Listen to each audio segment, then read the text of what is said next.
عورت کے درجے کے اوپر ہمارے یہاں بہت بات کی جاتی ہے کہ ہماری سوسائٹی میں عورت کا درجہ کیا ہے، ہم عورت کو کس طرح سے دیکھتے ہیں۔ اسلام میں عورت کا درجہ کیا ہے اس کا اندازہ ایک حدیث سے ہوتا ہے۔ وہ حدیث کیا ہے؟ وہ حدیث ایک واقعہ ہے جس میں بیان یہ کیا جاتا ہے کہ حضرت بریرہ ایک لونڈی تھی اور ان کے شوہر ایک غلام تھے جن کا نام تھا مغیث۔ بریرہ آزاد ہو گئیں تو اسلام کے اصولوں کے مطابق انہوں نے اپنے شوہر مغیث سے علیحدگی اختیار کر لی تھی۔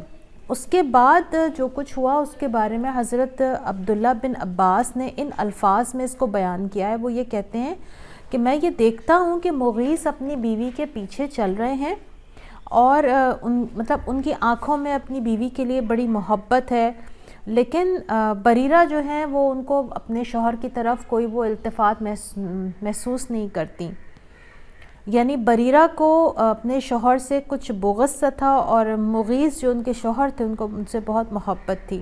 تو رسول اللہ صلی اللہ علیہ وسلم نے بریرہ سے فرمایا کہ کیا ہی اچھا ہو اگر تم مغیث سے رجوع کر لو۔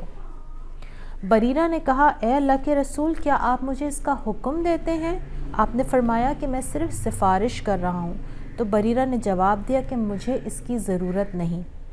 کیا پتہ چلتا ہے کہ رسول اللہ نے بریرہ کو مشورہ دیا تھا کہ تم مغیث سے رجوع کر لو، یعنی اس کی طرف لوٹ جاؤ، یعنی پیچ اپ کر لو۔ اس واقعے سے اندازہ یہ ہوتا ہے کہ اللہ کے نبی نے ان کو اس پیچ اپ کے لیے مجبور نہیں کیا۔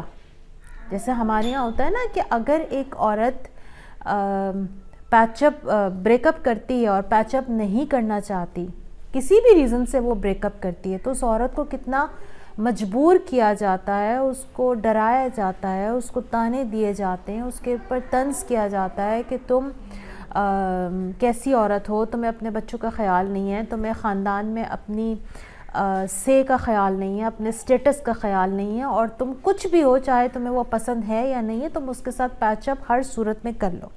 لیکن ہمیں اس حدیث کو پڑھ کے یہ اندازہ ہوتا ہے کہ اللہ کے نبی نے بریرہ کے اوپر کسی بھی قسم کا کوئی بائی فورس ان کے اوپر امپلیمنٹ نہیں کیا کہ تمہارے اوپر ضروری ہے، لازم ہے کہ تم اس پیچ اپ کو کرو۔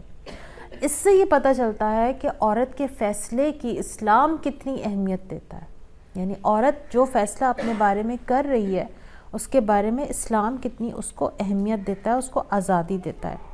تو حقیقت کیا ہے؟ حقیقت یہ ہے کہ اسلام میں عورت کے درجے کے اعتبار سے مرد اور عورت کے درمیان کوئی فرق نہیں رکھا گیا۔ جو حقوق و فرائض مرد کے ہیں وہی عورت کے بھی ہیں۔ اگر کوئی فرق ہے تو وہ فطری سبب کی بنا پر ہے، یعنی ان کی فطرت، جیسا کہ آپ سب پیچھے پڑھ چکے ہیں نا کہ مرد انانیت ہوتی ہے، اس کے اندر ایگوئسٹک ہوتا ہے، عورت ایموشنلی رچ ہوتی ہے۔ تو عورت اور مرد کے درمیان اللہ نے جو یہ فرق رکھا ہے وہ جنس کے ساتھ ساتھ صرف فطرت کا رکھا ہے۔ جتنے حقوق و فرائض عورت کے ہیں اتنے حقوق و فرائض مرد